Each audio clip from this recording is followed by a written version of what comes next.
దేశంలో ఎండలు దంచి కొడుతుంటే జమ్మూ కాశ్మీర్లోని పలు జిల్లాల్లో మాత్రం భారీగా మంచు కురుస్తోంది. రాజౌరి, పూంచ్ జిల్లాల్లోని ఎగువ ప్రాంతాల్లో మంచు కురుస్తోంది.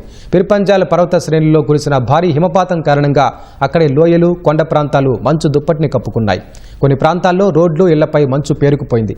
దీంతో వాహనాల రాకపోకలకు అంతరాయం ఏర్పడింది. రహదారులపై మంచును అధికారులు తొలగిస్తున్నారు. ఈ ప్రాంతాలన్నీ శ్వేతవర్ణంలోకి మారడంతో పర్యాటకులతో సందడిగా మారాయి.